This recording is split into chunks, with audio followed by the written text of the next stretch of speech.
সম্পূর্ণ প্রশ্নপত্র। আমরা জানি প্রিভিয়াস ইয়ার কোয়েশনে টোটাল 30টি প্রশ্ন আমাদের থাকে, ঠিক আছে। এই 30টা প্রশ্ন আজকে আমরা সলভ করব।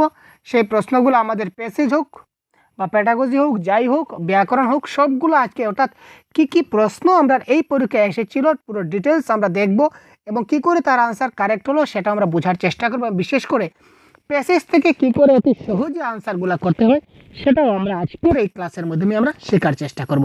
তো চলুন দেরি না করে আমরা খুব তাড়াতাড়ি আমরা ক্লাসটা স্টার্ট করি। তো দেখুন, এখানে দেখুন প্রথমেই রয়েছে একটা প্রশ্ন 121, সঠিক প্রত্যয় নির্বাচন করুন। দেখুন এই যে প্রত্যয় নির্বাচন করুন প্রথম প্রশ্ন, তো প্রথম প্রশ্নই কিন্তু আমরা কিন্তু আজকে যাব না কিন্তু আমরা এই প্যাসেজে, কারণ এই প্রশ্নের উত্তর আমরা কোনো প্যাসেজ খুঁজলে কিন্তু আমরা এই প্রশ্নের উত্তর পাবো না। কারণ কি? কারণ হচ্ছে বারবার বলি, এটা হচ্ছে ব্যাকরণের প্রশ্ন। ব্যাকরণের প্রশ্ন কখনো কোনো প্যাসেজে হয় না, সেটা আমাদের পার্সোনাল আমাদের যে জ্ঞান আছে এখান থেকে সলভ করতে হয়, ব্যাকরণের জ্ঞান থেকে। তো এই প্রশ্নের কারেক্ট আনসার হচ্ছে option number 3 is the right answer. তারপর দেখুন, কার্নিভরাস শব্দের অর্থ কি?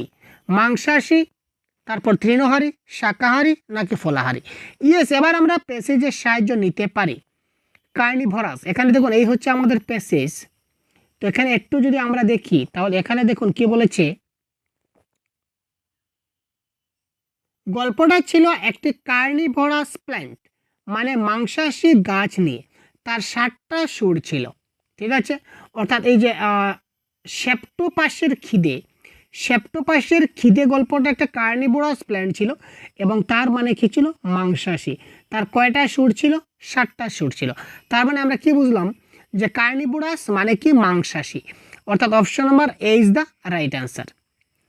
এবার দেখুন, সেপ্টোপাসের খিদে নাটকটির রচয়িতাকে 123। সেপ্টোপাসের খিদে যে আমাদের নাটক রয়েছে এই নাটকের আমাদের রচয়িতাকে। এবার আমরা একটু দেখব। এবার দেখুন, সত্যজিতের সেপ্টোপাসের খিদা নাটকটি প্রযোজনা করতে হবে। তো সেপ্টোপাসের যেটা ক্ষুধা নাটক সেটা কার নাটক? সত্যজিতের নাটক। তার মানে এই সেপ্টোপাসের খিদে নাটকটা কে লিখেছিলেন? সত্যজিৎ লিখেছিলেন। তো option number Satyajit, Ray option number 4 is the right answer. দেখলেন কি করে আমরা খুব কম সময় কিন্তু আনসারগুলো বের করার চেষ্টা করছি, আপনারা শুধুমাত্র সাথে থাকুন। এবার দেখুন শূন্যস্থান পূর্ণ। আমার ড্যাশ ভাবনায় ছিল তখন বেতার নাটকে ড্যাশ বিষয় নিয়ে আসা। তো আমার ভাবনাই ছিল, তো আমার ভাবনা চিন্তা নিয়ে কোথায় রয়েছে? এই দেখুন, আমার নিরন্তর ভাবনাই ছিল তখন বেতার নাটকে সমসাময়িক বিষয় নিয়ে আসা। তো আমাদের ড্যাশ ছিল নিরন্তর এবং সমসাময়িক, এই দুইটা জায়গায় আমাদের শূন্যস্থান পূর্ণ করতে হবে। তো যে অপশনে নিরন্তর আর সমসাময়িক থাকবে সেটাই আমাদের কারেক্ট হবে। তো নিরন্তর সমসাময়িক is the right answer of this question.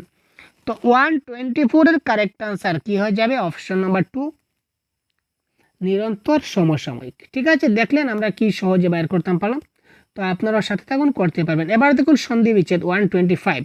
তো তারপর কিন্তু প্যাডাগজির আনসারগুলো সলভ করবো ভাই, নো টেনশন বিএপি, সাথে থাকুন শুধুমাত্র।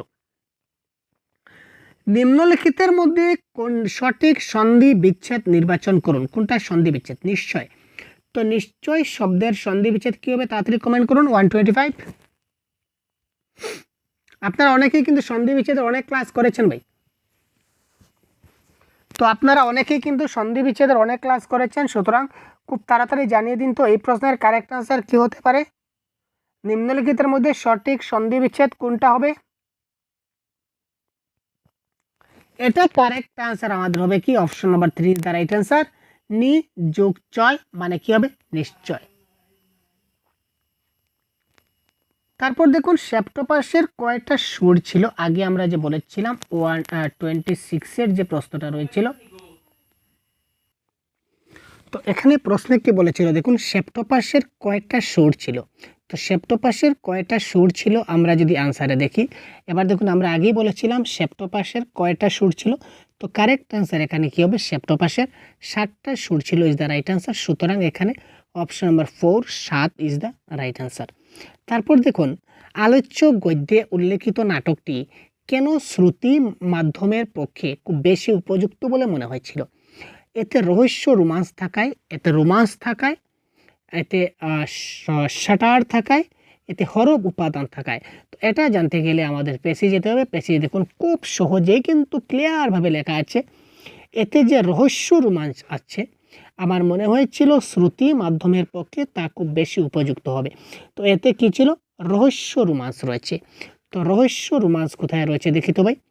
রহস্য রোমাঞ্চ দেখুন আমাদের অপশন নাম্বার 1-এ রয়েছে। সুতরাং option number 1 is the right answer. দেখলেন মানে কত সহজে আমরা কারেক্ট আনসারগুলো করতে পারছি। আলোচ্য গদ্যের কথকের নাম কি? তো গল্পটা যখন আমরা একটু পড়ব, স্টাডি করব, এখানে গল্পটা পড়লেই আমরা বুঝতে পারি এখানে সম্পূর্ণ গল্পের কথক কাকে নিয়ে দেখা হয়েছে। এখানে আপনারা প্যাসেজটা পড়লে বুঝতে পারবেন, পিডিএফ আমি দিয়ে দেবো আপনাদের। তো সেই জগন্নাথ তুমি বউ ভাগানো নাটক নিশ্চয় বন্ধ করবে, অর্থাৎ সম্পূর্ণ যে ইঙ্গিত করা হয়েছে কথক, তো সম্পূর্ণ কথকটা সেই জগন্নাথকে দিয়ে করা হচ্ছে। সুতরাং এই ক্ষেত্রে কথক হবে কি? Option number 2 Jagannath. তারপর দেখুন আরেকটা ছোট একটা প্রশ্ন। তো ছোট একটা প্যাসেজ, এই ছোট্ট প্যাসেজ থেকে আরও কয়েকটা প্রশ্ন আমরা দেখি। নীল আকাশ, সোনালি রোদ আর সবুজ ঘাস, ঠিক আছে। এই যে নীল বলুন, সোনালি বলুন এবং সবুজ বলুন, এই যে পদগুলা, এই পদগুলা কি ধরনের পদ? এই শব্দগুলা কি ধরনের পদ? বিশেষ্য, বিশেষণ, সর্বনাম না ক্রিয়া? এটা আপনারা বলুন তবে কারেক্ট আনসার কী হতে পারে। আপনারা জানেন, তবে কারেক্ট আনসার আপনারা জানেন, তো কারেক্ট আনসার আপনারা কমেন্ট করছেন না, খুব তাড়াতাড়ি কমেন্ট করুন কারেক্ট আনসার কী হতে পারে। দেখুন আকাশ, আকাশ কি? একটা বিশেষ্য পদ। আকাশটা কি? একটা বিশেষ্য পদ। তো নীল আকাশ, তো কি ধরনের আকাশ? নীল আকাশ, অর্থাৎ কি যে পদটা বিশেষ্যের দোষ, গুণ, সুন্দর ইত্যাদি বোঝায় সেটাকে বিশেষণ পদ হয়। সুতরাং এই ক্ষেত্রে কারেক্ট আনসার হবে কি? বিশেষণ। যদি আমরা রোদের ক্ষেত্রে ধরি, রোদ একটা বিশেষণ পদ, বিশেষ্য পদ, একটা নাউন। তো সেটা কি ধরনের বিশেষ্য? সোনালি, সোনালি রোদ কি ধরনের রোদ? সোনালি রোদ, অর্থাৎ রোদকে ইন্ডিকেট করছে। ঘাস, ঘাস হচ্ছে একটা নাউন, কি ধরনের গাছ? সবুজ ঘাস। সুতরাং সবগুলো হচ্ছে কি এক একটা বিশেষণ, বিশেষ্য পদকে প্রাধান্য দিচ্ছে। আচ্ছা, সুইজারল্যান্ডের কয়টি বিশ্ববিদ্যালয়ে সংস্কৃত পড়ানো হয়? 4টা, 3টা, 2টা, 1টা, আমরা তো জানি না। তো আমরা পেসেজে দেখি সুইজারল্যান্ডে কয়টি বিশ্ববিদ্যালয়ে সংস্কৃত পড়ানো হয়। দেখুন সুইজারল্যান্ডের মতো দেশেও লোকের সংস্কৃত পড়ে। ভারতবর্ষ সম্বন্ধে সুইসদের কৌতূহল আছে, যদিও সে দেশে মাত্র একটি বিশ্ববিদ্যালয়, এখানে কয়টি বিশ্ববিদ্যালয়? একটি বিশ্ববিদ্যালয়ে সংস্কৃত পড়ানো হয়। তো সুইজারল্যান্ডের কয়টি বিশ্ববিদ্যালয়ে সংস্কৃত পড়ানো হয়? একটা। সুতরাং option number 4 is the right answer. বুঝতে পারলেন কারেক্ট আনসার কী করে হচ্ছে। তারপর দেখি, এবার দেখুন সুইজারল্যান্ডের অধ্যাপকের মুখে ভারতবর্ষের প্রশংসা শুনে কথক কী করলেন? সুইজারল্যান্ডের অধ্যাপকের মুখে ভারতবর্ষের প্রশংসা শুনে কথক কী করলেন? সুইজারল্যান্ডের পাল্টা প্রশংসা করলেন, নিশ্চুপ থাকলেন, সুইজারল্যান্ডের নিন্দা করলেন, আনন্দে নৃত্য করলেন। তো এখানে আমরা এই যে 4টা যে দেখি, এই 4টার মধ্যে আমরা একটু পেছি যদি যাই, এবার দেখি তো এই দেখুন কথক কি বলেছেন। তিনি বলেছিলেন যে সুইজারল্যান্ডের পাল্টা প্রশংসা করলাম। তিনি কি করলেন? পাল্টা প্রশংসা করলেন। প্রশংসা কি করলেন? ওহো কি চমৎকার সাদা বরফ, নীল সরোবর আর চকচকে ঝকঝকে বাড়ি ঘরদোর। সাহেব হাসি মুখে অনেক ধন্যবাদ দিলেন। অর্থাৎ কথক কি করলেন? সুইজারল্যান্ডের পাল্টা প্রশংসা করলেন। সুতরাং পাল্টা প্রশংসা ইজ দ্য রাইট আনসার। ঠিক আছে ভাই। হর্বকত শব্দটার প্রকৃতি কি? এটা কিন্তু আপনারা পেসেজে পাবেন, এটা গ্রামারের প্রশ্ন। তো এটা কারেক্ট আনসার 132। যারা আমাদের যারা শর্ট ট্রিক্সের ক্লাস যারা দেখেছিলেন, তৎসম তদ্ভব দেশি বিদেশি শব্দ চেনার সহজ উপায়, আপনারা যারা দেখে নিয়েছেন তারা অবশ্যই 100% কারেক্ট করবেন। তো এটা কারেক্ট আনসার হচ্ছে কি? বিদেশি। এবার দেখুন সংস্কৃত অধ্যাপকের চেহারাটা কেমন ছিল? সংস্কৃত অধ্যাপকের চেহারাটা কেমন ছিল? দেখুন কুৎসিত, বদলুকের, সাধারণ নাকি খাপসুরত? তো এই ক্ষেত্রে 133 যেটা প্রশ্ন আমরা দেখি সাহেবের চেহারা। এবার দেখুন অমায়িক লুক, চেহারাটি খাপসুরত। দেখুন আমরা পেয়ে গেছি চেহারাটা কি? খাপসুরত।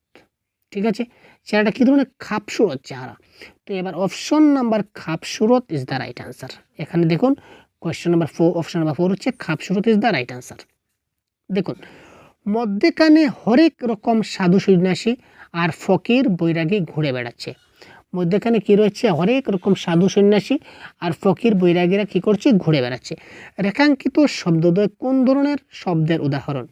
দ্রুত অর্থবোধহীন শব্দ, সমার্থক শব্দযুগে গঠিত দ্বিরুক্ত শব্দ, নাকি স্বল্প অর্থবোধক শব্দ, নাকি বিপরীত অর্থবোধক শব্দযুগে গঠিত দ্বিরুক্ত শব্দ? তো সাধু সন্ন্যাসী এটা হচ্ছে সমার্থক শব্দ। তো সমার্থক শব্দ সাধু সন্ন্যাসী, সুতরাং কারেক্ট আনসার হবে কি? সমার্থক শব্দযুগে গঠিত দ্বিরুক্ত শব্দ। এটা হচ্ছে বাংলা ব্যাকরণের প্রশ্ন। তারপর দেখি সঠিক বাক্য নির্বাচন করো। এখানে সঠিক বাক্য যেটা রয়েছে, ওহো কি চমৎকার, আগে যেটা দেখেছিলাম ওটা দেখি আবার। এটা দেখলে আমাদের আনসার বেরিয়ে যাবে। বানানগুলা দেখবেন ভালো করে। ওহো, ওহো বলতে ও রয়েছে কিন্তু ওহো। কি কি মানে দীর্ঘইকার রয়েছে কি, কি চমৎকার। সাদা বরফ, সাদা মানে তালিবস্য সাদা, সাদা বরফ, নীল সরোবর আর চকচকে ঝকঝকে বাড়ি ঘর দৌড়। এখানে কোনটা কারেক্ট হবে? এখানে দেখুন 135 এর কারেক্ট আনসার কোনটা হবে? ওহো সেটা হচ্ছে না। আহা কি সুন্দর সাদা বরফ, নীল সরোবর আর চকচকে বাড়ি ঘর। এখানে দেখুন লাস্টের মধ্যে দৌড় ছিল কিন্তু এখানে দৌড় নাই, সেটা কেটে দিন। ওহো কি চমকপ্রদ, চমকপ্রদ কোথা থেকে এলো? চমকপ্রদ নয়, সুতরাং option number 3 is the right answer. ঠিক আছে ভাই? তো এই ছিল আমাদের প্যাসেজের সবগুলা প্রশ্ন। তো তারপর আমরা দেখছি প্যাটাগজির প্রশ্নগুলো। ঠিক আছে? তো এবার দেখুন এই সেটের আমাদের যেটা প্যাটাগজির যে সেকশন, এই প্যাটাগজির সেকশনে প্রশ্নগুলো কি রয়েছে দেখি। Extensive reading. ঠিক আছে? এক্সটেন্সিভ রিডিং মানে কি? অচেনা শব্দের অর্থ খোঁজা, পাঠে যেসব ব্যাকরণগত বিষয় রয়েছে সেগুলিকে ব্যবহার করা, নাকি কবিতা আবৃত্তি, নাকি আনন্দের জন্য পড়া। তো রিডিং বিভিন্ন ধরনের রিডিং আছে, ইন্টেনসিভ রিডিং, এক্সটেন্সিভ রিডিং, আপনারা দেখেছিলেন স্ক্যানিং, স্ক্যামিং সবগুলা রয়েছে।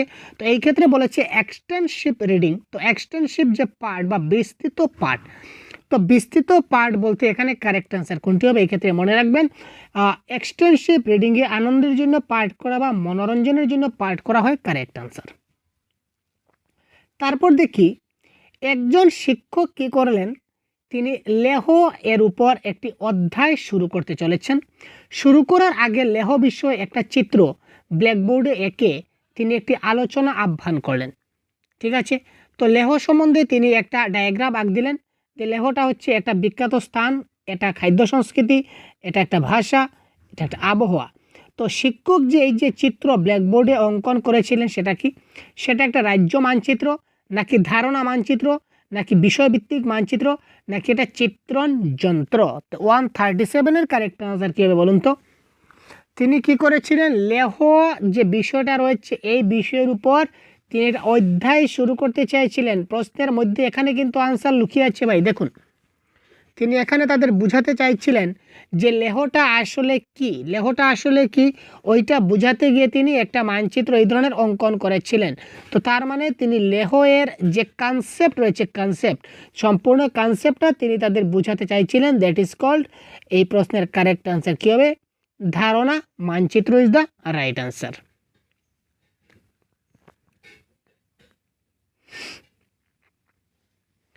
শিশুরা সক্রিয়ভাবে লিখতে শিখবে যখন লেখার বিষয়টা, শিশুরা অ্যাক্টিভলি তখনই লিখবে যখন লেখার বিষয়টা কি হবে?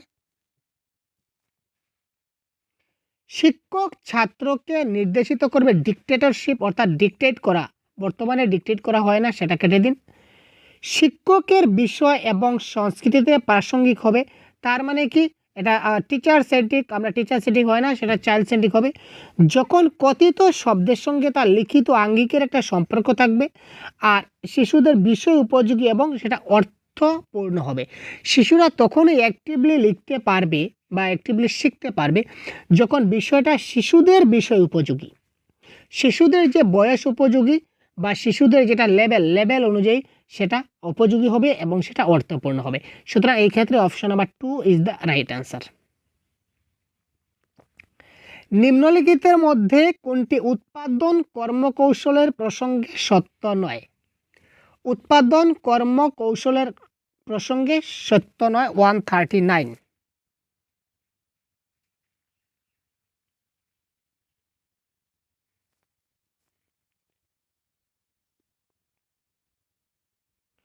তো উৎপাদন কর্মকৌশল এটা টিচার সেন্ট্রিক, এটা মানা যায়। এটা বিহেভিয়ারালিস্ট নমুনার উপর নির্ভরশীল, সেটাও আমরা বুঝতে পারি। তারপর ফিনিশড প্রোডাক্টের মনোযোগী হয়, সেটাও ঠিক আছে। কিন্তু একটি উৎপাদন এবং প্রজন্মের ধারণার প্রতি সেটা মনোযোগী হয়, সেটা মনোযোগী হয় না। ঠিক আছে, উৎপাদন কর্মকৌশলের ক্ষেত্রে সত্য নয়, এটা হবে কি উৎপাদন এবং প্রজন্মের ধারণার প্রতি সেটা মনোযোগী হয়, এটা সত্য নয়।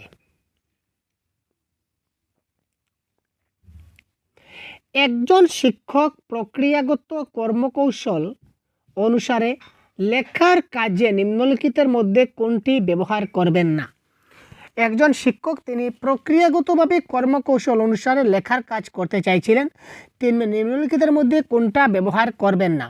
কিং কর্তব্য বিমূঢ়তা, নাকি নোটস লেখানো, নাকি খসড়া নির্মাণ, নাকি প্রুফ পাঠ?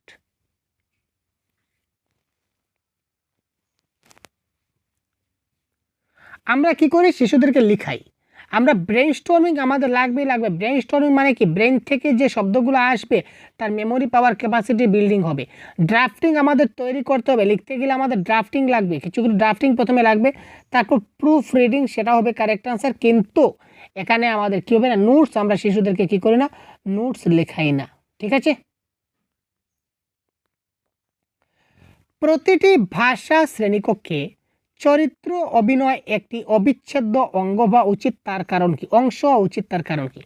একটা ভাষা শ্রেণীকক্ষে, একটা ক্লাসরুমে চরিত্র অভিনয় একটা অবিচ্ছেদ্য অংশ হওয়া উচিত, তার কারণ কি? এটি ছাত্রদের খোলামেলাভাবে পরনিন্দা পরচর্চা করতে দেবে। ওরে বাবা, 141, আমরা কি পরনিন্দা পরচর্চা করি নাকি? মোটেই না। এটি একটি ফলপ্রসূ শ্রেণীকক্ষ পরিচালনার প্রকৌশল। আচ্ছা, আপাতত থাক। এটি ছাত্রদের কাহিনী মনে রাখতে সাহায্য করে। এটি ছাত্রদের অর্থপূর্ণ ভাষা কাজে ব্যস্ত রাখতে সাহায্য করে। আমরা সেটাকে শিশুকে কী করি না, ব্যস্ত রাখি না। তো অপশন নাম্বার সেটাও ক্যান্সেল গেল, 141। তো এটা কারেক্ট আনসার কী হবে? এটা ছাত্রদের কাহিনী মনে রাখতে সাহায্য করে, আর এটি একটি ফলপ্রসূ শ্রেণীকক্ষ পরিচালনার প্রকৌশল। আমরা এটাও কারেক্ট আনসার করতে পারি। ঠিক আছে, এখানে অপশন নাম্বার 2 এবং অপশন নাম্বার 3 দুটোই কারেক্ট আনসার হতে পারে। অ্যাকর্ডিং টু অপশন আপনারা যেটা কারেক্ট আনসার পাবেন সেটা আপনারা কারেক্ট আনসার করবেন। ঠিক আছে, তো এখানে মানে মোস্ট যেটা কারেক্ট আনসার হবে এটা কি, শ্রেণীকক্ষ পরিচালনার প্রকৌশল আমরা বলতে পারি। তারপর দেখি, যখন শিশুদের কোনো একটি বিষয়ভিত্তিক ছোট্ট কবিতা রচনা করতে বলা হয় তখন তারা যা ব্যবহার করে। শিশুদেরকে আমরা কি বলি, কখনো আমরা বলি যে তোমরা ছোট্ট একটা কবিতা রচনা করো, তখন তারা যা ব্যবহার করে সেটা কি ব্যবহার করে? কীভাবে? তাড়াতাড়ি কমেন্ট করুন কারেক্ট অ্যান্সার। মৌলিক ভাবনা, সহমর্মী ভাবনা, করুণাময় ভাবনা, নাকি সাংস্কৃতিক ভাবনা?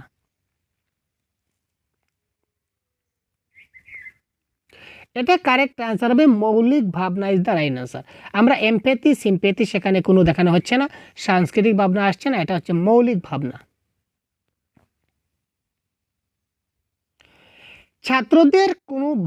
ছাত্রদের এক ভালো পাঠক হিসাবে গড়ে তুলতে শব্দভাণ্ডারের বিকাশ একটা গুরুত্বপূর্ণ বিষয়। ইয়েস, ছাত্রদের যদি আমরা ভালো পাঠক হিসাবে গড়ে তুলতে পারি তাহলে শব্দ ভাণ্ডারের বিকাশ একটা গুরুত্বপূর্ণ বিষয় রয়েছে। শব্দ ভাণ্ডারের বিকাশে নিম্নলিখিতের মধ্যে কোনটি ভালো কৌশল হিসাবে বিবেচিত হবে? এখানে দেখুন, ছাত্ররা সমার্থক বিপরীতার্থক শব্দের তালিকা মুখস্থ করবে, পেডাগজির ভাষায় মুখস্থ ওয়ার্ড হবে না। তারা অভিধানের সাহায্য নেবে, ডিকশনারি হবে না।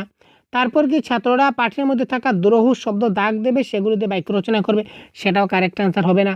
সুতরাং কারেক্ট আনসার হবে কি, ছাত্ররা নতুন শব্দের অর্থ অনুমানের প্রেক্ষিতে ব্যবহার শিখবে। অর্থাৎ এই শব্দের পরিবর্তে কোন শব্দটা বসতে পারে এটা তারা অনুমান করা শিখবে, এটা হবে কারেক্ট আনসার।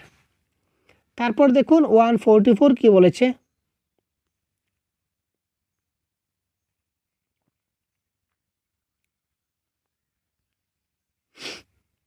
কী হবে কারেক্ট অ্যান্সার ভাই? খুব তাড়াতাড়ি কমেন্ট করুন। কারেক্ট অ্যান্সার কী হতে পারে? একজন শিক্ষক একটি ছাত্রের জীবনের কিছু তাৎপর্যপূর্ণ ঘটনা লক্ষ্য করেন এবং আখ্যান নথি রচনা করেন। এটা কি বলা যায়? তিনি একটা ছাত্রের কিছু সিগনিফিক্যান্ট ইনসিডেন্ট তিনি রচনা করেন এবং সেটা তিনি একটা নথি রচনা করেন। সেটাকে কি বলা হয়? 144। আমরা কিন্তু একটু আগে এটা প্রিভিয়াস ইয়ার কোয়েশ্চেন, আমরা গত ক্লাসে সেটা সেম কোয়েশ্চেন এসেছিল, ডিসকাস করেছিলাম। এটাকে রুবিক্স বলা হয় নাকি পোর্টফোলিও অবজারভেশন নাকি অ্যানেকডোটাল রেকর্ড? আমরা আগে বলেছিলাম যে সিগনিফিক্যান্ট ইনসিডেন্ট মানে এমন কিছু তাৎপর্যপূর্ণ যে ঘটনা সে শিশুটা সচরাচর সেরকম ঘটনা সে ঘটায় না, হঠাৎ এমন একটা আজনবী ঘটনা বা অকস্মাৎ সেটা ঘটনা ঘটিয়ে দিল, সেই ঘটনাটা তিনি যখন নোট ডাউন করে রাখবেন, একটা রেকর্ড হিসেবে তৈরি করবেন, সেটা হবে কি অ্যানেকডোটাল রেকর্ড নামে সেটা পরিচিত। ঠিক আছে ভাই? নিম্নলিখিতের মধ্যে কোনটি একটি সফল বলার কাজের চরিত্র লক্ষণ? অর্থাৎ মানে স্পিকিং কোয়ালিটির একটা ভালো চরিত্র লক্ষণ নিচের কোনটা? 145। ছাত্রদের অনিয়মিত অংশগ্রহণ। ছাত্ররা যদি পার্টিসিপেটই করতে না পারে তাহলে সে ভালো করে সফলভাবে বলবে কি করে? সেটা কেটে দিন। কেবল, প্যাডাগজির ভাষায় কেবল শব্দ অনলি টার্গেট ল্যাঙ্গুয়েজ, সেটা কেটে দিন। তারপর কি? একটি কার্যকরী শ্রেণীকক্ষ পরিচালনার জন্য মনোযোগ আকর্ষণের ছাত্রদের বেশি কথা বলতে দেওয়া। এমন একটি কর্ম পদ্ধতি যেখানে ছাত্রদের কথা বলার সুযোগ দিতে হবে। ঠিক আছে, এখানে সবচেয়ে বেস্ট কারেক্ট আনসার হবে অপশন নাম্বার 2। এমন কর্মপদ্ধতি ব্যবহার করতে হবে যেখানে ছাত্রদেরকে কথা বলার সুযোগ দিতে হবে, বেশি করে কথা বলার সুযোগ বা অপরচুনিটি তাকে দিতে হবে। নেক্সট, ভাইগোটস্কি অনুসারে একটি ভাষা শেখার সবচেয়ে গুরুত্বপূর্ণ অংশ কি? দেখুন, আগের প্রশ্নও কিন্তু ভাইগোটস্কি এসেছিল, এই প্রশ্ন ভাইগোটস্কি এসেছিল। আমরা ভাইগোটস্কি যখনই আসলো তখন বললাম আপনারা মনে রাখবেন SCL। কেন বললাম? কারণ ভাইগোটস্কি সবসময় কি সোশ্যাল নিয়ে কথা বলেছিলেন, সমাজ নিয়ে কথা বলেছেন। সি ফর কালচার, তিনি কালচারাল নিয়ে কথা বলেছিলেন, সাংস্কৃতিক নিয়ে কথা বলেছিলেন। এল ফর ল্যাঙ্গুয়েজ, তিনি ল্যাঙ্গুয়েজ নিয়ে কথা বলেছিলেন। যেখানে ভাইগোটস্কি আসবে সেখানে SCL থেকে তিনটা থেকে যে কোনো একটা থাকবে, যেটা থাকবে কারেক্ট আনসার হবে। তো এখানে S for social, social for সামাজিক মেলামেশা, option number 1 is the right answer.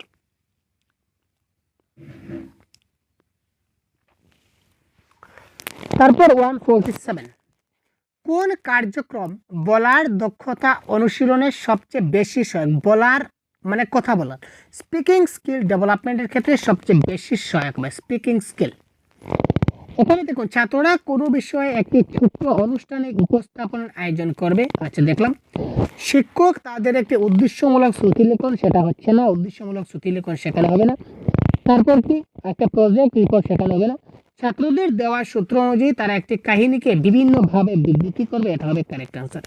আমি একটা ক্লু দিয়ে দিলাম যে এই একটা টপিক, এই টপিক অনুযায়ী তোমার যা ইচ্ছা হয় তুমি বলো, এই কাহিনীকে তুমি বিভিন্নভাবে আলোচনা করো। সে যদি বিভিন্নভাবে আলোচনা করতে পারে একটা টপিকের উপর ভিত্তি করে, সুতরাং সেটাই হবে, যার ফলে তার স্পিকিং স্কিল কী হবে? ডেভেলপমেন্ট হবে। নেক্সট, পড়ার কোন পর্যায়ে ছাত্রদের নতুন আত্মিকৃত জ্ঞান এবং শ্রেণীকক্ষের বাইরের পৃথিবীর সঙ্গে তার পূর্ববর্তী জ্ঞানের সংযোগ সাধনে সক্ষম করে? কি বলেছে দেখুন, ছাত্রদের পড়ার কোন পর্যায়ে সে তার জ্ঞান যেটা রয়েছে, নতুন যেটা সে আয়ত্ত করেছে জ্ঞান, এই নতুনভাবে আয়ত্তকৃত জ্ঞান বা শ্রেণীকক্ষের বাইরের যে জ্ঞান পৃথিবীর সঙ্গে তার পূর্ববর্তী জ্ঞানের সঙ্গে কোন সময় সেটা সামঞ্জস্য করবে। যখন তার পড়া শেষ হয়ে যাবে তখন সে কোন জিনিসটা আয়ত্ত করলো সেটা সে বুঝতে পারবে। আমি এখন এই প্রশ্নটা পড়তে যাব 150, আমি এখন 150 এখনো পড়িনি, আমি কিন্তু আজকে পড়বো। তো এই প্রশ্নটা পড়ার আগে আমি কি করে বুঝবো যে এই প্রশ্নের মধ্যে কি রয়েছে? আমি তো বুঝতে পারবো না। পড়ার পর আমি এই প্রশ্ন থেকে আয়ত্ত করতে পারবো। এখানে বলেছে নতুনভাবে আয়ত্তকৃত জ্ঞান, নতুনভাবে আয়ত্তকৃত জ্ঞান আমি এই প্রশ্নটা পড়ার পরেই তো জ্ঞানটা আয়ত্ত করতে পারবো। সুতরাং এটা হবে পোস্ট রিডিং বা পড়ার পর। ভাষা জ্ঞানীদের বা কগনিটিভিস্ট অনুসারে শিশুরা ফলপ্রসূভাবে ভাষা শেখে। ভাষা বিজ্ঞানীদের মতে শিশুরা ফলপ্রসূভাবে ভাষা শিখবে কখন শিখবে? শ্রেণীকক্ষ সম্পূর্ণভাবে শিক্ষকের নিয়ন্ত্রণে থাকবে। শিক্ষকের নিয়ন্ত্রণে কেন থাকবে? এটা তো টিচার সেন্ট্রিক ক্লাসরুম নয় ভাই, আমরা চাইল্ড সেন্ট্রিক আছি, শিক্ষকের নিয়ন্ত্রণে থাকছে না। ব্যাকরণের নীতি মুখস্থ হবে না। শিশুরা ব্ল্যাকবোর্ড থেকে উত্তর পরিষ্কারভাবে অনুলিখন করবে, মানে কি কপি পেস্ট করবে। শিশুরা কপি পেস্ট করে না, অপশন নাম্বার 3 ক্যান্সেল। তার মানে অপশন নাম্বার 3টা যখন ক্যান্সেল, আলটিমেটলি আমার অপশন নাম্বার 4 হতেই হবে। শিক্ষক বিভিন্ন দক্ষতা নির্দেশিত কাজ বা ক্রিয়াতে অংশগ্রহণের জন্য তাদের উৎসাহিত করতে পারেন। ঠিক আছে, বিভিন্ন কাজ দিতে পারেন, বিভিন্ন অ্যাক্টিভিটিস টাস্ক দিতে পারেন তাদেরকে। অ্যাক্টিভলি যখন তারা পার্টিসিপেট যে কোনো কাজে যখনই তারা অ্যাক্টিভলি পার্টিসিপেট করবে তখনই তারা ফলপ্রসূভাবে যে কোনো জিনিস শিখতে পারবে। একজন ভালো শ্রোতা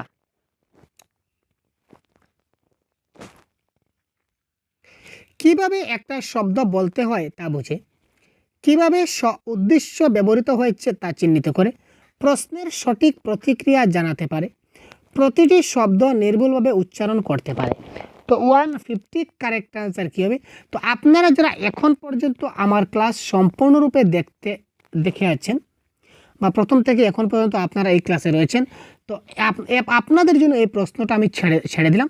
তো এই প্রশ্নের কারেক্ট আনসার কী হবে এটা আপনারা কমেন্ট বক্সে খুব তাড়াতাড়ি এই প্রশ্নের কারেক্ট আনসার কী হয় এটা আপনারা কমেন্ট বক্সে জানান। এবং এই প্রশ্নটি হচ্ছে আজকের ক্লাসের সর্বশেষ প্রশ্ন। পরবর্তী ক্লাসে আমরা তার পরবর্তী অন্য একটা প্রিভিয়াস ইয়ার কোয়েশনে ডিসকাস করব। তো এই প্রশ্নটা আপনার যদি জানা না থাকে তাহলে অবশ্যই কমেন্ট বক্সে কমেন্ট করুন, আমরা কমেন্টের মাধ্যমে আপনার এই প্রশ্নের উত্তর দেওয়ার চেষ্টা করব।